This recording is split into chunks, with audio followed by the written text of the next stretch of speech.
केदारनाथ यात्रा को खुले हुए 2 दिन हो चुके हैं, लेकिन एक अजीब समस्या केदारनाथ यात्रा पर आ गई है कि केदारनाथ में माल नहीं पहुंच रहा है, यानी खाने से लेकर के पीने से लेकर के अन्य सामान नहीं पहुंच रहा है।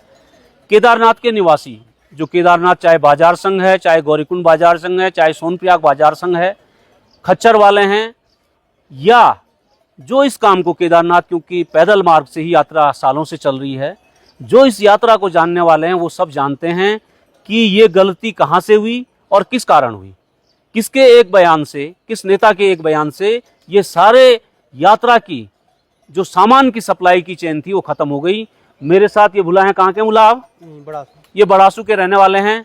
ये यही काम करते हैं, इनका काम खच्चरों में सामान ढोना है। भुला, क्या परेशानी हुई, क्यों ये परेशानी आ गई? परेशानी सबसे पहले तो ये इसलिए हुई, ये बीमारी के चलते जो घोड़ों में जो बीमारी आई, इस चक्कर में ये हुआ कि जब घोड़े खांस रहे तो ऐसे हालतों में कौन अपने खच्चर केदारनाथ माल पे, वो भी ऊपर इतना 1-1 क्विंटल 80-80 किलो लोड लेके जाएगा, है ना। दूसरी चीज़ ये है कि जब लाइसेंस नहीं बन रहे, लाइसेंसों के लिए रोक रहे हैं रास्ते में, गौरीकुंड में, वहाँ से 20-20, 25-25 खच्चर हर दूसरे-तीसरे दिन वापस आ रही है ना। तीसरा है कि जब बाहर के घोड़े जो यहाँ नहीं आ रहे, वैसे तो एक चीज़ है कि यहाँ के भी पर्याप्त घोड़े हैं।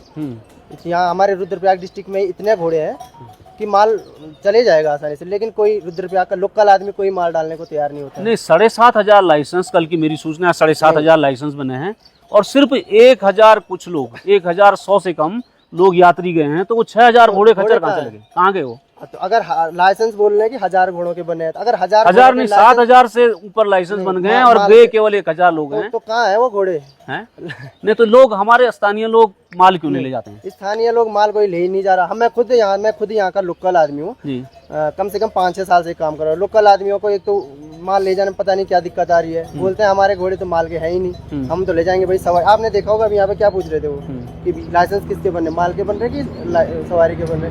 उनका ये है कि अगर सवारी के बन रहे तो हम बनाते हैं, नहीं तो नहीं बनाते। लोकल की ये दिक्कत है। अगर हम अभी यहाँ पर बाहर के लोगों में से किस किस जिले के कितने लोग हैं? अभी चंपावत के घोड़े हैं यहाँ लगभग 150 से ज़्यादा घोड़े चंपावत के नहीं है। बागेश्वर के हैं 30-40 घोड़े उधर के होंगे। चमोली के हैं ज़्यादा से ज़्यादा 100 घोड़े होंगे चमोली के। बाकी इधर के हमारे ये घाट साइड के, और ये क्या माल ढोने का काम करते हैं? या ये माल ढोने का? तो अब आप देखिए समस्या की जड़ देखिए मैंने एक चीज कहा था कि नेताओं को, राजनेताओं को बहुत जिम्मेदारी से बयान देना चाहिए। एक बयान नहीं, इनका ये कहना है कि स्थानीय लोग सामान ले जाने को तैयार नहीं है।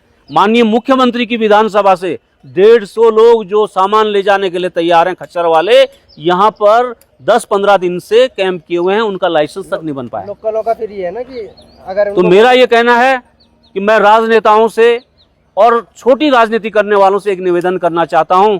देखिए, अगर इन सब मामलों में यात्रा हम सब की मिलजुल करके यात्रा सफल होती है, सबके सहयोग से यात्रा सफल होती है।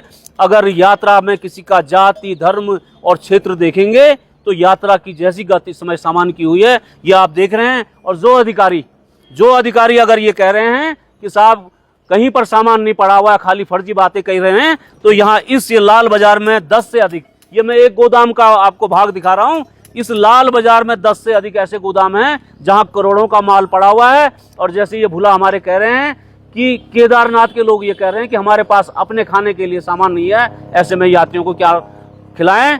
तो मेरा राज्य सरकार और जिला प्रशासन से मेरा ये आग्रह है कि शीघ्र ही त्वरित निर्णय लेकर के इस सप्लाई चेन को स्थापित करें, तभी हमारी यात्रा बचेगी। और अगर यात्रा नहीं बची तो हम यहाँ के लोग भूखे मर जाएंगे, जिसको हम बिल्कुल बर्दाश्त नहीं करेंगे। हम इसका पुरजोर विरोध करेंगे।